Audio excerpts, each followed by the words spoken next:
Hey everyone, welcome into the American Digital Network studio. Thanks for joining us on an all-new episode of the American Mailbag. Alongside Andy Gresh, I'm Haley Outen. Andy, it's a great Tuesday here at the American. Best start to the day. We got a fresh new pair of Adidas kicks. Yeah, man. We got free kicks. There you go.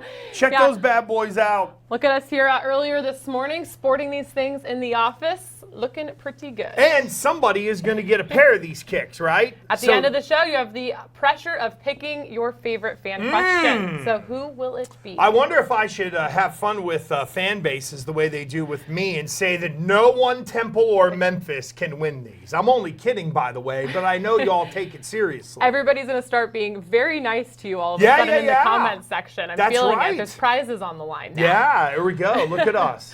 All right, well, let's get started. First question from Mike Jump.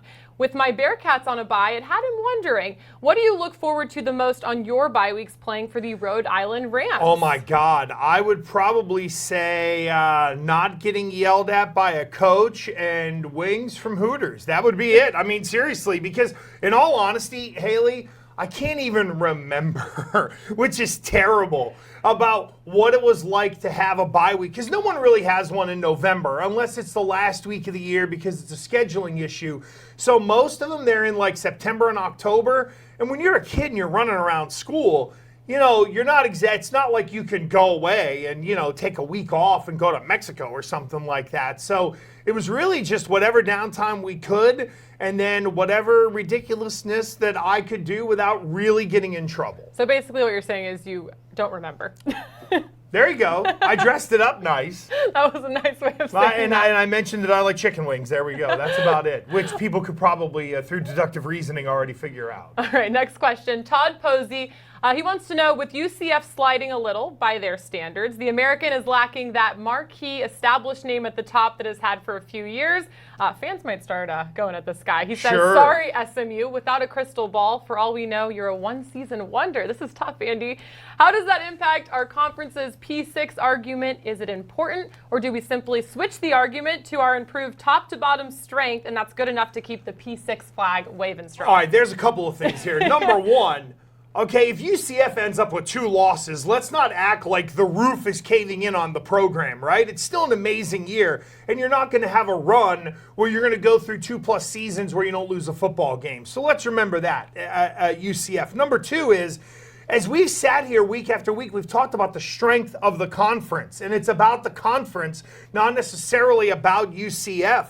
So if there's a team like SMU with a 0 in the right-hand column, they're going to get the same kind of respect that UCF did because they played an American Conference schedule and they will have won a lot of important games here down the stretch. So remember, it's about the conference first and then the individual teams. I don't think people are going to hold their nose and be like, ooh, it's not UCF. No. It's a really good team out of the American Athletic Conference, and they're better than the other on the group of side, and they're very much in the mix on the power side. Yeah, kind of a good problem to have this week. 7 teams either receiving votes or in the top 25, so looking much better this season from top to bottom. Just quickly, Haley, look, if either Memphis or Cincinnati or SMU end up a 1-loss team who wins the American Conference Championship, they're going to be in a New Year's Six Bowl. All right. Question from Gregory Shank. What's more important for winning in the AAC? Is it pure talent or is it the game planning and coaching? It's both. You need to have both nowadays because you can't be lining up, with a bunch of offensive linemen out there doing the 1952 flipper trying to run power football straight ahead. And even though that's a lot of what I grew up on, those days are now gone. So you got to have coaches who can spread it out. And I think now more than ever, defensive talent and defensive coaching really matters. You got to have athletes who can run, and you got to be able to teach them how to tackle without practicing. So for me, it's the perfect blend. But if I had to pick one, give me the talent. Because even Barry Switzer won a Super Bowl. From Drew Maderi, he wants to know, where did Tulane go wrong against Memphis last week, and what do they need to do to correct for Navy? Well, they couldn't stop Kenneth Gainwell. That was a huge problem, whether it was in the passing game or the running game.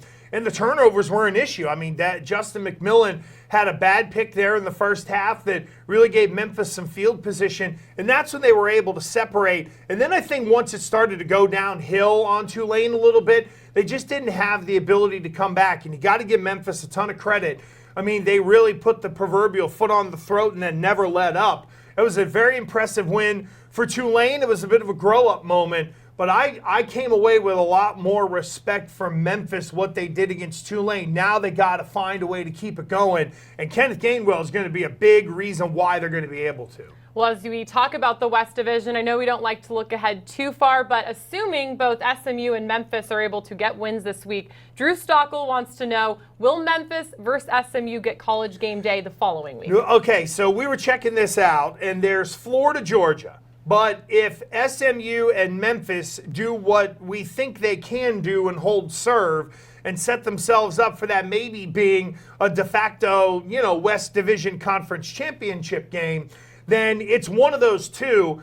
And if you look at the week after, you got LSU, Alabama. So I would say there is a really good chance the game day could end up at SMU, Memphis, if they do what they're supposed to do. And there isn't anything seismic that really shakes the world of college football.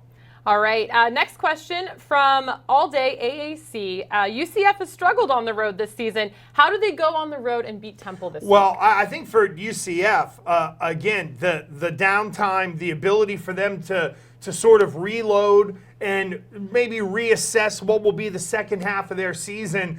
We know that Dylan Gabriel's playing great football right now. I think for UCF, it's go score points, because it feels like still under Rod Carey, Temple would like to be a little methodical, slow the game down a little bit. If I'm UCF, I go in there and I try to put points up early. I try to play fast. I try to force them out of their game. And the other thing for UCF too, they can't get skunked on special teams. We know Temple has the ability to really wreak havoc on special teams units. UCF must be competitive in that phase of the game to get a win. All right, question from Timmy Hines. Not talking about this week per se, but Temple at Cincinnati, is that the best defensive matchup in AAC history? Oh my goodness, I don't know if I'm equipped to answer that, because we got to go back and UCF has had some pretty good defenses. USF has had some good defenses. I'm going to say no, but it's at least in the discussion. Let's put it that way. Both teams have done a really good job this year. I'll be curious to see about Temple. We know what happened to them against Memphis, where they did give up some points. And, for Temple, and as I look at their schedule the rest of the way here, it's UCF at USF, then they get Tulane and at Cincinnati and UConn. So the next 4 weeks will tell us a lot about just if this Temple defense is good or if they're great and should be thought of as a great defense. From Brandon Hutchinson, he wants to know, with Boise State losing this past week and a tough stretch ahead for American West teams, which American team do you see having the best chance at a New Year's Day bowl bid, if any? I think the winner of the conference, as long as they're a 0 or a 1-loss team, to me, they should be fine. Let's just say, for example, Cincinnati runs the table the rest of the way, and they're a 1-loss American champion. Their only loss will have been to Ohio State. So they would have earned another crack at a quote-unquote big boy. But same for SMU. I think SMU is really interesting, because let's say they run the table, which is entirely plausible, and there's a 0 in the right-hand column. Given that they're in a conference who has pushed the bar before in terms of not only I call it the Final Four, but also the New Year's Six, the American has that level of respect to where I think if there's a 0 in the right-hand column for SMU, come December, some people are going to have to at least ask the question to get them in the conversation. So I think the fact that Boise lost to BYU, that's monstrous for the American as a whole. Almost doesn't matter which team gets there as long as the team gets there. Next question from Riley Rahel. He wants to know, why does Tulsa keep playing good football against good teams and just can't find a way to win? Can they finally win one over their next 3 opponents? They have Memphis, Tulane, and UCF. I know that Memphis, Tulane, and UCF can't take Tulsa lightly to the point, and I think it's really good that he brings it up. And look, sometimes I'm sure Phil Montgomery's sitting there going, hey, buddy, I wish I could answer that too, because he's got to be pulling his hair out at times. They have the ability to play up, but they just can't finish the deal. And to me, that's a team that's like this far away. You know, there were those last year thought maybe ECU was going to be one of those teams. They made a coaching change. I don't see that happening at Tulsa, but to me, they're learning a lot of lessons this year that's going to pay off. It almost feels like to me, Haley, that year 2 of what happened to Tulane, in a way, is sort of what's going on at Tulsa right now, where they're knocking on the door, and then boom, they're going to break through. Next question from Kelly Prinz Johnson. How does Texas barely beat the worst team in the Big 12, and SMU football doubles up on a top 25 team, but a 2-loss Texas remains ranked ahead of an undefeated SMU? Well, it's all about the non-conference schedule, and it's all about the league they play in and the rubes of college football, who don't actually look at here's the data, here's who they played, here's, you know, it's they're a big name brand, so by God, I guess we got to put them in there. But in all seriousness, SMU is on a great run. They're still gaining notoriety. They're still gaining respect. And I think to a lot of people, where college football is really who you play on a piece of paper, they look at SMU and they're going to downgrade them a little bit. But look, over the next 6 weeks, SMU has the ability to build a really good resume, to be able to put their flag in the ground and say, you must respect us. From Travis. Can any remaining team on the schedule stop this SMU football offense? Temple was supposed to do that, but we saw how that went. Yeah, I think it's tough. And in looking at the schedule for SMU, they get Houston on Thursday, and we know Houston's a poor defensive team. Then it's that Memphis game we talked about. Then it's ECU. Then it's at Navy. And that's the game I've got circled for SMU because it's on the road. You don't know what kind of weather you're going to get. Navy does have the ability to sort of eat the clock. And defensively, Navy has been light years better than I ever would have envisioned, that I don't think anybody across college football would have envisioned. And then they get that game at the end of the year at Tulane. So that Navy game I've got circled for SMU. Look, the Memphis game, it doesn't take a genius to tell you that that's going to be a tough game. But I think Navy's defense matching up against SMU, combined with their ability to hold the ball and maybe a little bit of bad weather mixed in, that could be a problem for SMU. All right, I'm excited. My mom is back in the game What? on social media. No way! Yeah, she's been slacking the last few weeks, but her question made it onto this week's show, apparently. Yeah. Are you? By the way, are you going to introduce this as Haley's mom sends in? You need to. Come on. Haley's mom says. There we go. Thank you. She wants to book her flight to the AAC Championship Game. Where am I going, Andy? Oh, boy. Because I know this is big because it's an easy way to see the daughter, right? It's an easy way to be able, and plus for you, it's a free dinner. Very supportive. Absolutely. Very supportive. I'm gonna say book it for Dallas. I think we'll be at SMU, and that's where this Memphis game is huge because to me it's looking at I think it's either Memphis or SMU, one of the two. Now again, you got that one-loss Cincinnati team on the other side now, whose only loss is to Ohio State. So it could be one of those three, but I think if I were to guess, I would say Dallas and that it's going to SMU. SMU fans are going to like that one. All right. Will Memphis people be digging up old pictures of me because because I didn't give them the nod, for crying out loud? That was the trend of last week. Yeah. So. Well, I'm used to it. Please. There's lots of pictures out there. You have some pretty thick skin. All right, this is good news as well. Meek Mill is back. Yes! Hello, Meek Mill. He did apologize on Twitter last week for not submitting a question. It was his birthday. So happy birthday, Nicholas Oh, Milton. great. Yeah, guess what? My birthday's Saturday. I'm working too. Suck it up, Meek Mill. Let's go. We're still going to answer his question anyways, though. He's been loyal all season long. I know. All right, after Tulane's game last week, how must Tulane regroup and get ready to handle the midshipmen this weekend in Annapolis? Well, going on the road is tough. Again, weather, you never know in Baltimore, but they got to take care of the football. To me, that was the one thing that really opened up that Memphis game. Got a little sloppy with the ball, get some turnovers. And again, Navy's defense, man, sneaky good. This will be a really good test for the Tulane offense. And we'll see if Navy, defensively really has the ability to shut down a high-powered attack with a quarterback who took some lumps. I expect Justin McMillan to bounce back in a really big way. That's going to be a heck of a game, Tulane-Navy. Next question. This one makes me happy and sad. It's from our former guy here behind the scenes. Love seeing him still getting involved. Corey, a.k.a. Caddyshack. Great Twitter name. Yeah. He's a golfer. He wants to know, if the NFL draft happened today, which player from the American would you have coming off the board first? Oh, my. That's tough because arguably the best player in the American is probably a freshman who isn't draftable. So he's really testing your knowledge. He really here. is. I'm gonna. I mean, I'm gonna. You know, I need to get don't, back to him. I do. I'm gonna have to send him a text or something like that. In all honesty, I don't know, and I'm not giving a cop out. But here's the thing: are juniors eligible? What juniors do or don't come out in other leagues? What redshirt sophomores end up coming out of, say, a Power 6 conference? So that's one of those where off the board is subjected because of team needs. And again, I'm not dodging it, but when you don't know the complete group, it's kind of hard to figure out how certain guys from the American do fit in, because if some guys stay in school, that's going to boost some dudes' draft stocks. Corey doesn't ask you a question all season long, and then he leaves, and he and he comes up with one. Sure, he could have asked me that last week, for God's sakes, Corey. Thanks. Have fun in Vegas. That's right. Yeah. All right, from Nathan Daly, do you think Navy is better than some people think? They might be flying under the radar a little bit. I think you may have answered that already. Real simple. Yep. Defensively, they have been shockingly good.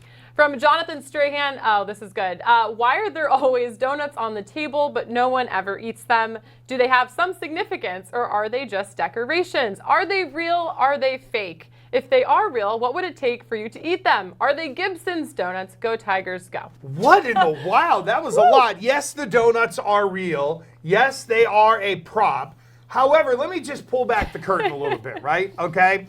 So I'm not touching these things right now, in part because of the way I've been eating. However, that has not stopped the Cavuns here at the American Athletic Conference from literally bum rushing this room whenever we're done taping these, or it's got to be brought into the conference room, because it's like, remember Elaine Benison Seinfeld with the whole sugar rush thing? You know, you need that 2 o'clock sugar rush, and she broke into Peterman's.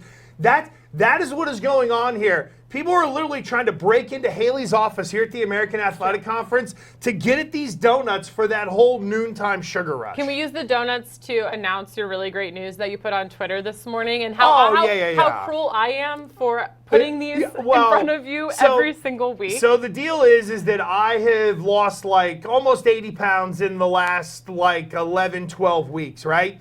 So I come in, and this was a couple of weeks ago when I was just in the beginning of that process, and Haley's got a mound of donuts sitting here, and she was like, oh, I had no idea, and I'm of the, all right, fine, whatever, because, the product placement, we're missing our American cups this week because I think I might have broken one or something, but no, in all seriousness, these are very real. They get scarfed up in 5 minutes after we're done with the show, and they are from Dunkin'. Are we allowed to say that? Well, the guy mentioned, are they from somewhere? Not we're flying donuts in. Yeah, no, we don't. Dunkin's a thing of this area. There you go. Dunkin' on every single corner. So yeah. Really, I do this to test you every single week. Andy has not touched one donut. No. All 9 weeks we've done the show. No, I'm good to go. I've had 2 donuts. That's right. So and let me tell you, I could rat some people out here in this office who are scarfing them up left and right whenever we're done every week. Yeah. But I will protect all of those who work here at the American. Jonathan actually sparked an interesting thread because Dave Connell also chimed in and says he's noticed the same thing. They are the same donuts in the same stack every week. # fake donuts. No. But then Corey, gotta love him. He's still defending us. He says, I assure you they are different donuts, but just very carefully arranged the same way every week in a sugary glazed pyramid. So. Okay, so let's remember. So Haley goes in and just buys the random dozen. And if you go to the same place all the time and you say, just give me a random dozen, it is kind of likely that you're going to get ones that are very similar. But look, this one is Halloween-y, right? So this one will be changed. It'll be Christmassy soon once we start to head towards that season. So, but I mean, what kind of weirdos do we have out there that are analyzing the stack of donuts that we have? I personally respect attention to details, so shout out to all of you for noticing that. Maybe come the end of the season, we'll have a donut to close out the year. Sure. By the end of the year. Since you're on this. Oh, no. So How about this? When I'm down 100 pounds, which is right around the corner, I'm like 22 away. When I'm down 100, I'll grab one. Pretty close. 3. That's what you're on trend. That's right. Trend for. All right. Now the part of the show that I'm sure all of you have been waiting for. Time to announce our question of the week, Andy. From Adidas, they were kind enough to donate these shoes. So what was your favorite question? All right, I'm going to go with Riley Rahal this week, who had the question about why does Tulsa keep playing good football against teams that can't find a way to win? Can they win one of either Memphis, Tulane, or UCF? Because Tulsa is the ultimate tease here in the American, and I don't want to tease Riley Rahal and not paying off. You know, that's a great question. So you get the kicks this week. There we go. Make sure you send in your questions. Hashtag Ask Andy, and these are interesting. I'll tell you what, though. The dude with the donut question almost won. Because, well, and as much as I did psychoanalyze their craziness in evaluating the actual donuts, that one almost won, but I got to give it to somebody from Tulsa. Come on, they're in the midst of a tough season right now. What better way to make Riley Rahal happy than a pair of kicks from Adidas? Exactly. Well, congratulations to Riley, and we're going to be giving away a pair of Adidas shoes each and every week leading up to the championship game, so make sure to submit your questions. And Andy, when you're asking yourself, what's the right shoe for me, what is the answer? Well, the right shoe for me is clearly Adidas, and these, boom, right Get here. them up there. In all, yeah, look, they give me like stuff to mention and all that. Okay, let me just tell you something. I put these on in Haley's office, right? Yep. And I couldn't believe how my feet felt because look, I got gigantic feet, right? Like Haley's Size 15. Yeah. I have big feet, so for me, it's hard to find shoes. But when I slip on a sneaker and I'm like, oh, like it just feels like I feel all that cushion in there as well. I don't have to tie them. I can slip them on and off. Like these Adidas are perfect, man. I'm just telling you that they're super, super comfortable. They're cushiony on the inside. I can't recommend them enough. I also like them in other colors, Adidas, if you want to send those out. But forget the whole like scripted stuff and thing we're about to say. The biggest thing that I can tell you that even though I am still a large human being, these sneaks are super comfortable and super functional, and I can't wait to wear them around. I got to be honest with you. I'm worried about getting them dirty. Yeah, these are fresh whites. Yeah, they're fresh whites, and they're super comfortable, and I'm probably not going to take them off. They'll be all muddied up in about 2 weeks.